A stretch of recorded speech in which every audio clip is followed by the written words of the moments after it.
merci Farid Ben Salem de nous avoir donné la définition du gamificator. Loen, qu'est-ce que tu nous as concocté pour la suite? Alors pour la suite, notre troisième speaker, je l'ai rencontré dans un jeu grandeur nature.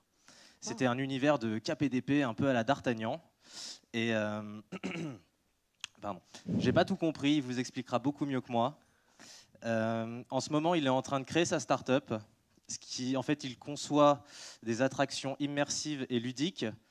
Et donc, grâce à ça, il allie ses compétences d'ingénieur et toutes ses expériences dans le monde du jeu et du ludique. Donc, je vous demande d'accueillir, s'il vous plaît, Monsieur Gilles Raymond.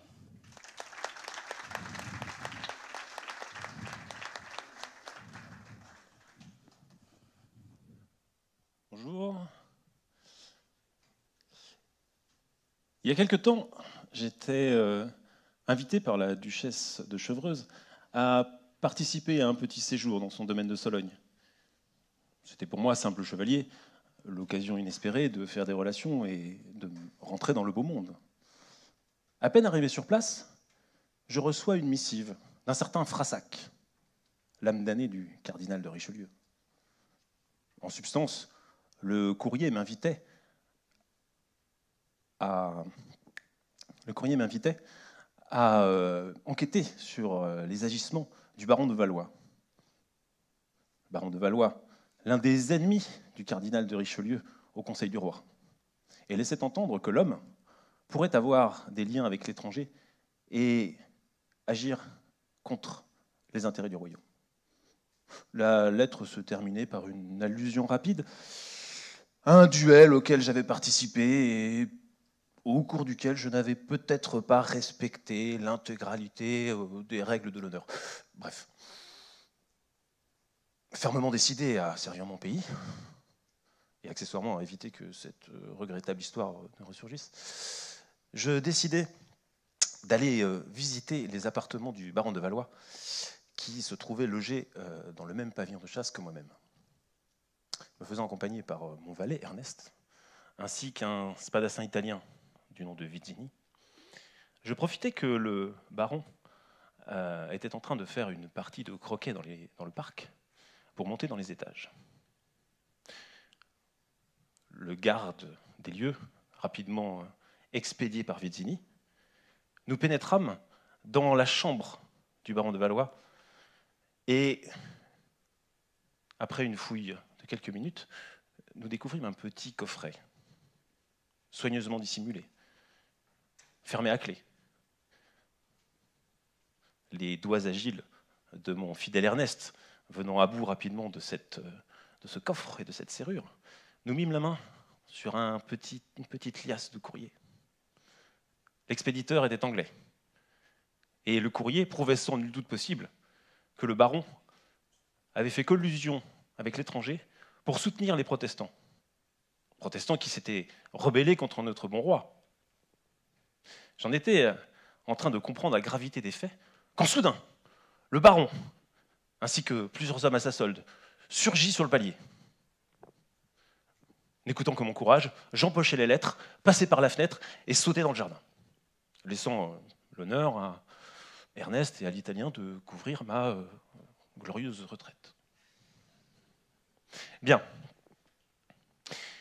Cette petite introduction, cette histoire, elle a eu lieu dans un jeu de rôle grandeur nature. L'histoire ne s'arrêtait pas là, elle a continué. Aujourd'hui, je vais vous présenter ce qu'est un jeu de rôle grandeur nature. Je vais aussi vous expliquer en quoi c'est différent des autres jeux. Et enfin, un peu à l'instar de Farid, je vais vous parler de ce que ça implique dans notre société moderne. Donc pour faire un jeu de rôle grandeur nature, il y a 3 éléments indispensables. Les organisateurs, qui sont des bénévoles, et qui vont poser le cadre pour que le jeu puisse avoir lieu. Donc le cadre, c'est un cadre logistique, ça va être un château en Sologne, ça va être des couchages, ça va être des repas. Et après, ils vont poser le cadre ludique. Donc c'est un univers, là on était dans du KPDP, c'est des règles, et c'est le contexte de l'histoire. Les gens sont invités par la duchesse de Chevreuse pour quelques jours. Et après, il y a les joueurs. Et les joueurs, ils vont venir, ils vont interpréter un personnage. Ils portent un costume, ça c'est 6 fois le plus, Ils vont interpréter ce personnage. Et qu'est-ce qui constitue le personnage? Vous allez avoir une histoire, des compétences. Par exemple, manifestement, mon valet Ernest savait crocheter les serrures. Il va avoir une personnalité. Mon personnage n'est manifestement pas très honorable et pas très courageux. Et enfin, des motivations qui vont lui donner une raison d'agir. Et l'alchimie, c'est quoi? En fait, c'est la rencontre de ce cadre avec les joueurs. Et les joueurs qui vont interpréter leur personnage, faire des choix en fonction de leur histoire, de leur motivation, de leur inspiration du moment. Et vous imaginez que pendant 48 heures, vous avez 70 joueurs qui vont faire des choix individuels pour construire collectivement une histoire. Voilà. Ça, c'est le GN. Je vais vous donner quelques chiffres pour que vous ayez une idée de ce que ça représente en France. Donc il y a quand même pas mal de joueurs. Il y a beaucoup d'associations. L'extrême majorité des organisateurs sont des bénévoles. Donc il y a beaucoup d'associations. Et on voit qu'il y a quand même beaucoup de joueurs. Alors comme Farid, je vais étendre la question. Je vais faire un petit sondage ici. Qui parmi vous a participé déjà à un jeu de rôle grandeur nature? Vous pouvez lever la main. On va dire que c'est un petit peu moins de la moitié. Eh bien, je vais vous dire que c'est pas vrai. Vous avez tous participé à un jeu de rôle grandeur nature. Et plusieurs fois. Et je le prouve. Les cow-boys et les indiens, les gendarmes et les voleurs, tous les jeux de cet ordre-là que vous avez pratiqués en étant enfant sont des formes simplistes, primaires, on va dire, des jeux de rôle grandeur nature. Vous êtes tous des joueurs.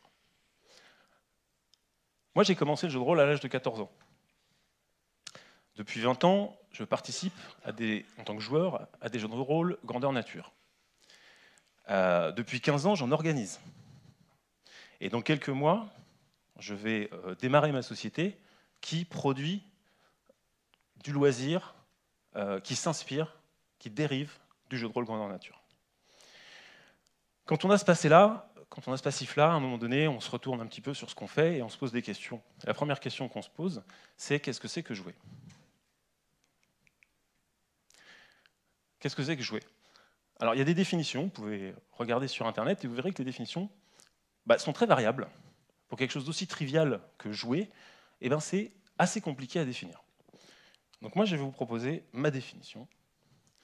Jouer, c'est s'amuser à expérimenter sans conséquence. S'amuser. On l'a évoqué tout à l'heure, la notion de plaisir, elle est cruciale. On va jouer parce qu'on espère éprouver du plaisir. Je dirais plus loin, ma définition, on ne joue que par plaisir et on ne peut pas avoir d'autres motivations. Donc ça exclut par exemple les joueurs professionnels ou les jeux d'argent. Il y a des gens qui vous en parleront plus tard dans l'après-midi. À expérimenter. Dans le cadre du jeu, donc on va avoir des règles, on va avoir une convention qui se pose entre plusieurs personnes, on va expérimenter des choses, on va essayer, on va faire des actions, on est acteur.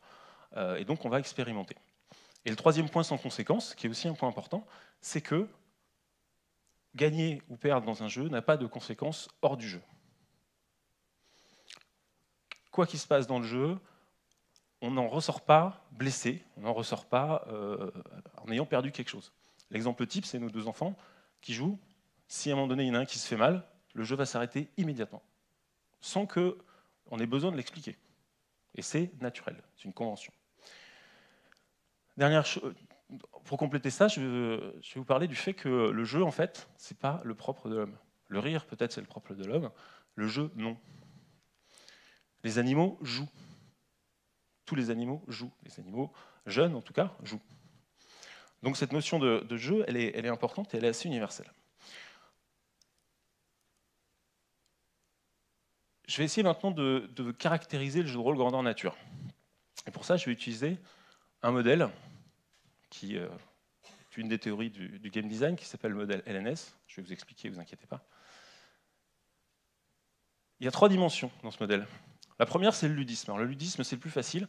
C'est la définition habituelle qu'on a du jeu. C'est-à-dire, on a des règles, c'est assez formel, on a un périmètre bien clair, et on a un challenge qui peut être un challenge contre un adversaire ou un challenge contre soi-même.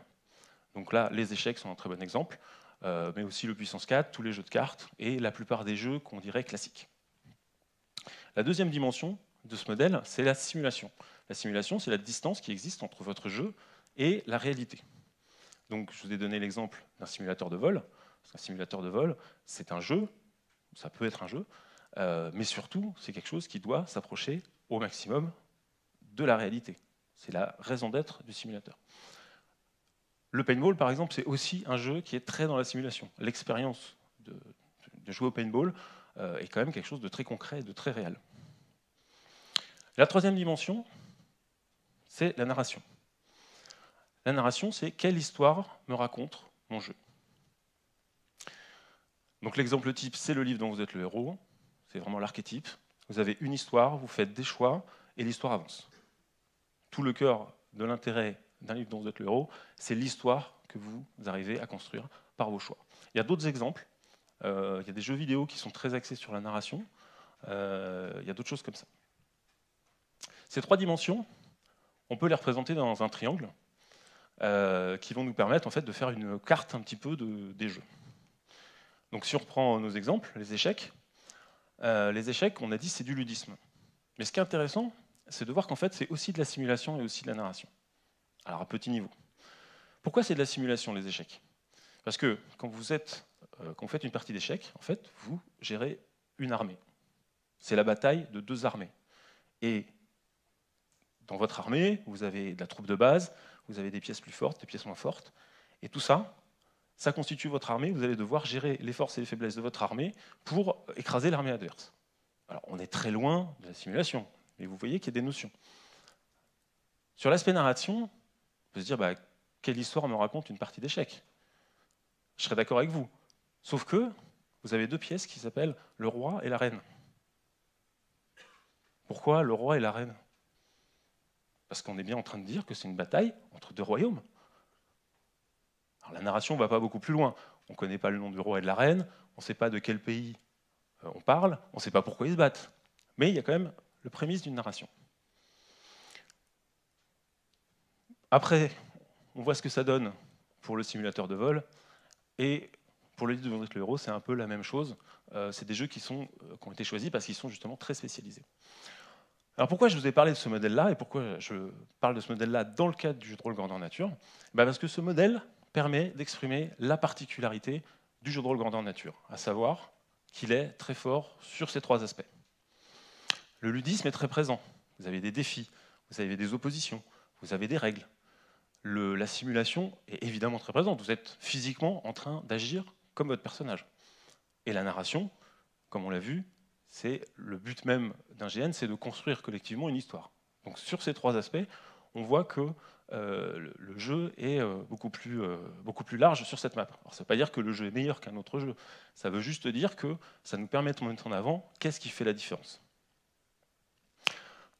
Et ça explique aussi que l'expérience qu'on vit dans un jeu de rôle grandeur nature est beaucoup plus large et beaucoup plus intense qu'ailleurs. Vous avez des challenges qui vont vous motiver, vous avez la simulation qui fait que vous êtes dans le concret, et vous avez la narration qui fait que vous êtes emmené dans une histoire. Donc, résultat, vous allez être emporté dans cette aventure. Oui. Et un exemple que j'ai à ce sujet-là, c'était il y a plusieurs années. Je jouais à un chevalier classique, médiéval, et on défendait une cité, une petite ville, et tout d'un coup débarquent les Vikings. Donc les Vikings, ils arrivent, ils sont nombreux, ils sont armés, ils sont méchants, et ils veulent en découdre.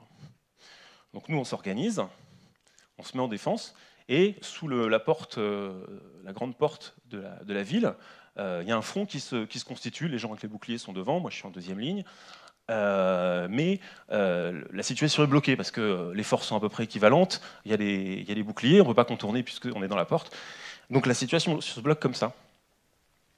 Et tout à coup, il y a Gérard qui rentre dans l'histoire. Gérard, c'est un arbalétrier.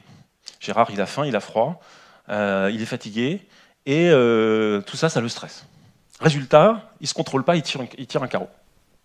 Le carreau va se planter dans un viking qui est au premier rang. Ce n'est pas des carreaux qui blessent, on est bien d'accord. Le viking voit ça, je suis blessé. Il se dit, je vais reculer, il passe au 3e rang, comme ça. Pas de problème. Sauf que les vikings qui sont à côté de lui, ils voient un gars qui recule. Instinctivement, ils ne réfléchissent pas, instinctivement, ils font ça. Instinctivement, nous ne réfléchissons pas, on fait ça. Instinctivement, on avance sur les vikings. Les vikings, ils font ça. Instinctivement, on poursuit les vikings. Et 30 secondes plus tard, on était en train de les poursuivre dans la plaine au loin. C'était la débandade complète, c'était la panique. Pourquoi je vous parle de cette expérience? Parce qu'elle est assez forte, et elle m'a fait découvrir un élément qu'on ne voit pas tous les jours, qui est une composante d'un mouvement de masse. Le cerveau humain est super performant, vous le mettez en masse, et tout d'un coup, il se passe des choses comme ça. Je vais revenir sur ma définition du début. Et il y a quelque chose qui me gêne, c'est pas la définition, c'est l'illustration. Parce que là, l'illustration, c'est que des jeunes. Aujourd'hui, le jeu, c'est pas que les jeunes. Le jeu, c'est les adultes aussi. Ça ressemble plutôt à ça. Donc, pourquoi des gens adultes jouent à des jeux de plus en plus sophistiqués et de plus en plus complexes? Je vais essayer de vous proposer une explication. Traditionnellement, dans l'ancien temps, depuis l'Antiquité, tout ça, la société était très stable.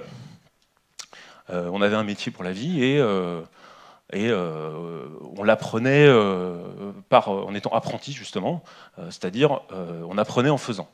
Voilà. La situation était très stable. Une fois qu'on avait ça, on pouvait espérer s'en sortir. Côté des jeux, il y avait des jeux, c'était un truc pour les enfants. Voilà. Et après, les adultes jouaient un petit peu à des jeux, mais qui étaient dans la sphère bien précise du ludisme. Le XXe siècle est arrivé. J'ai une enveloppe très large. Le XXe siècle est arrivé. Les bousculements technologiques sont arrivés dans la société. Donc au niveau du cadre, on était encore sur quelque chose de stable. En tout cas, la première moitié du XXe siècle. Quand on commençait un travail, on allait jusqu'au bout, à la fin de sa vie. Mais par contre, on nous demandait maintenant de monter en compétences. Donc monter en compétences, la réponse, au-delà de l'apprenti, ça a été les formations initiales, les écoles, l'ISTEC par exemple, qui allaient pouvoir, en quelques années, vous former et vous rendre complètement compétent sur votre métier que vous alliez poursuivre jusqu'à la fin de votre vie. Du côté des jeux, déjà on a beaucoup plus de loisirs, et du côté des jeux, il y a des nouveaux jeux qui sont apparus, et qui sont un peu déplacés sur le triangle, qui n'étaient plus que ludiques. Je vais vous donner un jeu complètement révolutionnaire et exceptionnel qui s'appelle le Monopoly. Et le Monopoly, en fait, si vous le comparez au jeu d'échecs, pas sur la complexité du jeu, mais sur les aspects de simulation et de narration, on est beaucoup plus loin en simulation et en narration que les échecs. Quand vous jouez au Monopoly, vous manipulez des billets. Et vous êtes sur un principe de transaction capitaliste simplifié. Vous êtes dans la simulation. Dans le Monopoly, vous achetez des maisons, vous achetez des hôtels, vous les placez sur des rues qui existent même dans la vraie vie. Et pour couronner le tout, vous allez en prison. Vous êtes dans la narration. On est très loin des jeux de rôle grandeur nature, mais c'est une tendance qui s'amorce avec ce genre de jeu. Le XXe siècle, c'est aussi l'époque où un certain Johan Huizinga, qui est un sociologue néerlandais, a écrit un livre qui s'appelle Homo Ludens. Et le principe qu'il défend dans ce livre, c'est de dire qu'une société qui joue est supérieure à une société qui ne joue pas. Je vais reprendre son propos pour terminer mon petit exposé, en vous parlant d'aujourd'hui. Aujourd'hui, pour faire simple, c'est le bordel. La famille, c'est compliqué. Le travail, c'est compliqué. Le cadre technologique, c'est compliqué. Tout est compliqué, tout change, et on ne sait pas forcément vers quoi ça évolue. Avec quoi on s'adapte à ça? On peut toujours aller à l'ISTEC et travailler dur pour être compétent, mais il ne faut pas rêver. Dans 20 ans, ce que vous avez appris cette année sera en grande partie obsolète. Désolé. Par contre, il y a un atout majeur qui est sorti de notre poche, ça s'appelle Internet. Internet, c'est formidable, ça nous permet de manière instantanée et quasiment gratuite d'obtenir une information à la demande. Donc c'est très bien. Et côté des jeux, eh bien en fait, on voit arriver ce que moi j'appelle les jeux de l'expérience. Donc les jeux de l'expérience, c'est les jeux de rôle grandeur nature, mais c'est aussi d'autres choses qui ont été évoquées avant, à savoir les escape rooms, c'est les jeux de réalité virtuelle, et c'est un ensemble de jeux comme ça qu'on qualifierait d'immersifs et qu'on qualifierait des jeux de l'expérience. Eh bien, ces jeux-là, ils vont permettre d'acquérir de l'expérience. Donc d'un côté, on a une société qui bouge de plus en plus, qui est de plus en plus instable, et sur laquelle on n'arrive pas trop à avoir de prise, et on ne sait pas trop comment ça va bouger demain. Et de l'autre, on a des jeux qui nous permettent d'acquérir, de manière un petit peu aléatoire, des expériences variées, mais très intenses, de l'autre côté. Est-ce que c'est pas en complément d'Internet, en complément du reste, est-ce que les jeux d'expérience ne sont pas un bon moyen d'adresser les problèmes de la société moderne que vous rencontrez tous les jours et vous donner de l'expérience qui va vous permettre de faire face à des défis que vous ne connaissez même pas. Sur ce, je vous remercie.